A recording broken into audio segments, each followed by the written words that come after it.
In this video, I want to take you through the various styling and customization options you have for the visual of your Jigsaw Sudoku grid. So first things first, I'm going to hit Update Preview, and this will then just generate an image of how a Jigsaw Sudoku might look with the default settings. And again, if you want, you can click on this to make it a lot bigger and easier to see the changes that you've made as well. So let's X on that and then come back here. So under settings, we have basic and advanced. So I'm going to start off by taking you through the basic, and then after that, we'll take a look at the advanced settings. So the first option we have is for our font. So this obviously controls the numbers in the grid, and it also controls the font of your title if you have one. So you can choose from a variety of preset fonts in here. For example, let's choose Century Gothic, hit update, and then that will update our preview. We can also use a custom font. So that's any OTF or TTF file. You can hit browse on your computer, open it there, hit update preview, and then it will load our custom font into there. Let's just switch back to Arial again. And then after this is our coloring. So we have our grid line color. So that's these lines in between each cell that you can see there.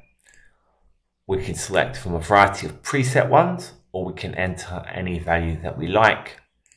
So for example, I go grey, hit update, you'll see that the visual will then update there with my grey lines. And the same applies for my jigsaw lines. So these are these thicker lines here that separate each region. Again, I can select from a variety of presets, or I can choose any color that I want. So let's just go from orange. Again, hit update, and that will update my grid for me. After this is the option for my title color. Now, obviously, this will not apply if you haven't got a title. If you do want a title above each puzzle, on the left here, you'll see it says Show Title.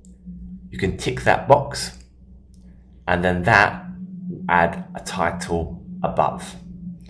And then you can change that here. So by default, the puzzle will just have Sudoku 1, then Sudoku 2 above it. And the solution title will be Sudoku, then in brackets, solution 1, 2, and so on. You can change that if you wish, or leave it like that. And obviously now I have a title. If I want, I can change the color of that, like so. And then finally here on the colors, I have my number color. So again, if I want, I can change the colors of my numbers, like so. I mean, obviously this is not a very attractive looking puzzle, but it's just for demonstration purposes. And then finally, on my basic settings, I can control the thickness of the grid and of the jigsaw lines. So obviously, as you remember earlier, the grid lines are the lines in between each cell. For example, I could make them a bit thicker. As you can see, they get a bit thicker. And then I might like to make the grid ones even thicker still, like so. And again, each change that you make, hit that update preview button, and then you'll see the visual update on the screen there. So that's our basic settings. Now we're going to take a look at our advanced settings. So when you select advanced settings, you'll see that there's a bunch more options appear. So as we've already covered, the font and the ability to use the custom font is exactly the same as the basic settings. But after this, we have an option for our number, vertical and horizontal alignment. So what we can do with this is by changing these numbers, we can actually move the position of the number in our grid. Now let's just ramp up the font size quickly so you can see that a little bit better. See, I can control the placement of the number in the grid, like so, and obviously I can do that both for the vertical and for the horizontal as well. And then, as you just probably saw, I ramped up the number font size. So on the advanced option, you can control the font size of the numbers. You can control the font size of the title up there. You probably can't see it, it's very small. So let's ramp that up as well, like so. And then we can control the padding, so that's the spacing in between our title and our puzzle. So let's make that slightly bigger, like so. And then after this, we have a couple of further customization options.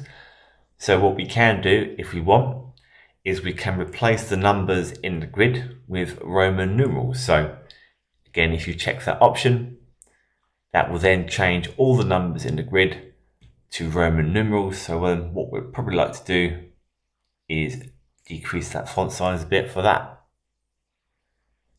like so. And then if you want to, you can also replace the numbers with another character. So obviously by default, you have 1 through to 9, but you can change them for different numbers from different languages or to letters, anything that you want. If you want that option, obviously go in here. For example, if I just do A, B, C, oh, that's a V, C, D, E, F, G, H, and I, and then I hit update, that will then replace them in the grid like so. And then finally here again, we have exactly the same options again as we had previously, in that we can choose our grid line color, our jigsaw line color, let's go back to black, our title color, go back to black on that as well, and our number color. And again, as well, if we want to, we can control the grid line thickness again, and also the the jigsaw line thickness and the grid line thickness, so these lines here.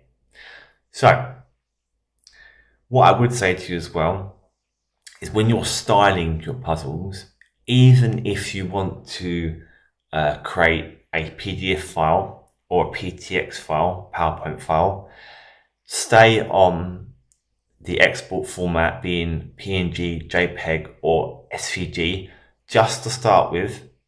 And this way, the generation process of the preview is a lot quicker, so you can get the puzzle styling exactly how you want it, and then make the switch over to PDF or PowerPoint file, because then that way you have the puzzle looking how you want it and the process is a lot quicker. And then when you switch to PDF or PowerPoint, you'll get the visual of how the puzzle looks on the page. So for example here, just by default on 8.25 by 11, one puzzle per page, one solution per page, and those margins, if I hit update preview now, rather than just getting a preview of the puzzle, I'll get a preview of how it will actually look on the completed page. And again, I can choose anywhere from 1 through to 8. So let's do 2 puzzles per page and 6 solutions per page. And again, I'll update the preview.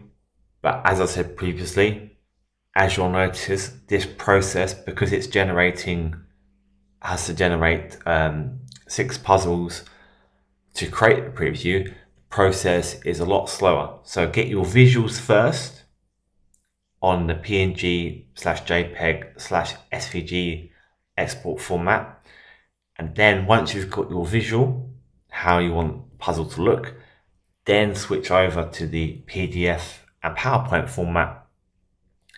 And then you can visualize and update preview to see exactly how your puzzles will look in your desired layout on your page.